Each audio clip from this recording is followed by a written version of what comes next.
are going to look at mixed methods research designs. Research designs can either be quantitative or qualitative. So a mixed method research design is a combination of both. Very easy definition, very simple, quantitative and qualitative together. Why would someone want to do this, and why would somebody want to do both a mixed method and a qualitative and quantitative together? That's a good question. Does it make it stronger? Well, mixed methods are appropriate when a researcher has both quantitative and qualitative data. And both types of data, when considered together, can provide a better understanding of the research problem than either type of data alone. One of the major benefits of a mixed methods research is that it capitalizes on the strengths of both quantitative and qualitative research. For example, quantitative data yields information that can be analyzed statistically and can offer useful information if one needs to describe a large number of people. However, qualitative data, such as an interview, offer the chance for individuals to express their own perspectives on the topic. Combining these two types of data provides very powerful information.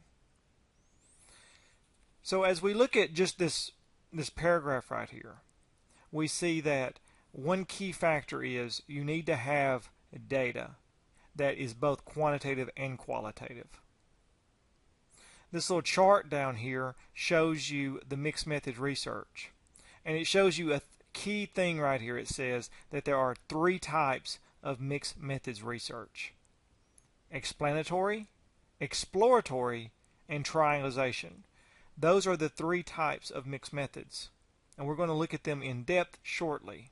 But this little section right here is very critical to understanding mixed methods research. Over here we see that mixed methods research process has different steps, and it shows you the process.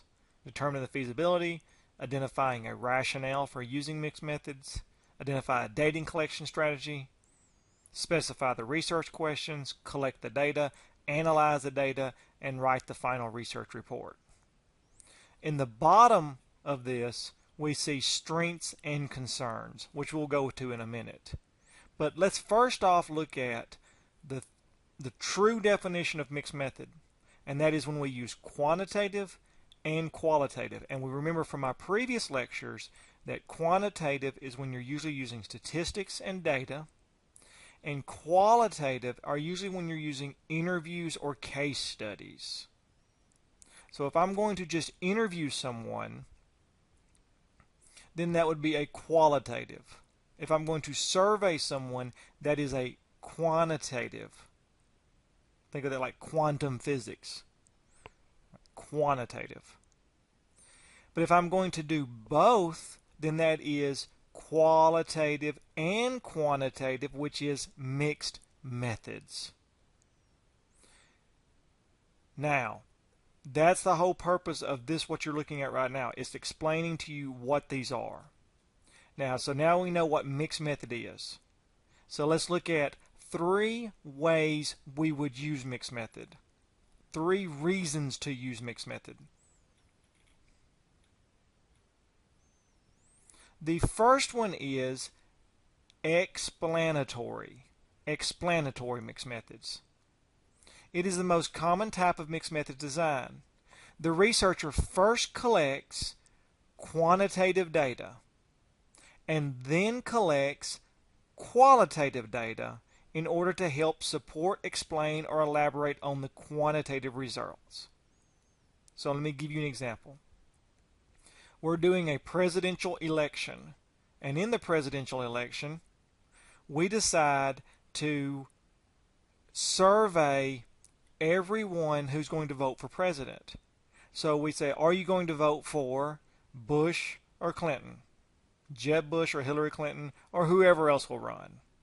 So we find out statistically that Jeb Bush is going to win, or we find out statistically that Hillary Clinton is going to win. So that is our quantitative data. Quantitative data.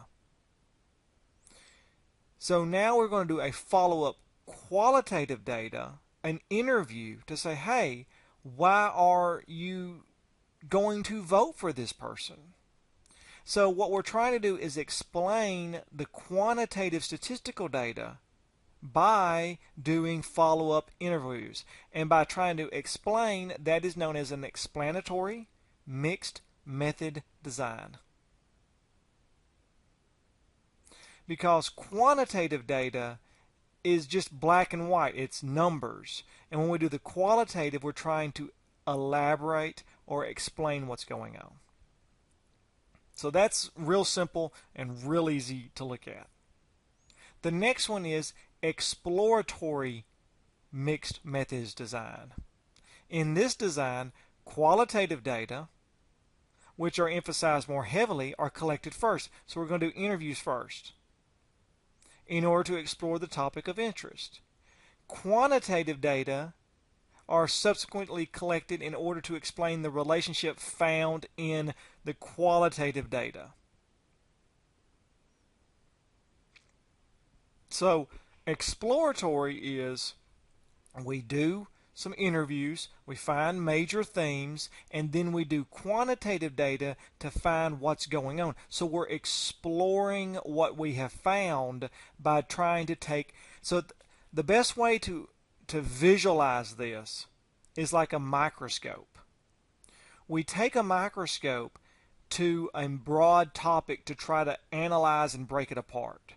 So we're doing qualitative data, and then we want to find out why these answers are given, so we end up doing quantitative to explore it like a microscope. So exploratory is qual to quan, qualitative to quan. The third type is usually the strongest, and that is the triangulation mixed method design. In this approach, you do the quantitative and the qualitative at the same time. And you make inferences and you make decisions and conclusions from both sets of data to determine if there are any similarities. It's called the triangulation. So you're looking for if the two sets of results converge on one general consensus. As we scroll down, you can see right here these three types of data. In explanatory, quan goes to qual. In exploratory, qual goes to quan. In triangulation, quan and qual are done together. And then you interpret from that. This final little paragraph shows you the mixed methods research process, determining the feasibility, identifying a rationale. The most important step in all of this is number 3 to me, is identify the data collection strategy. You are doing research in quantitative and qualitative, statistics and interviews. So you really need to be an expert on both things. And that is the weakness of the mixed methods process. The weakness is you have to be an expert on both areas. So you have to be really good at qualitative and really good at quantitative to be able to do a mixed method. That's the weakness. The strength is it's very good, especially when you do triangulation. So what I will do now is I've scoured YouTube and I have found some good videos. I'm going to pop them up here and here and here so you can go ahead and link to those and look at these videos. Hopefully they're not too boring. I thought they were pretty good, so you can hopefully enjoy those videos and see how they work. But that is what mixed method research is.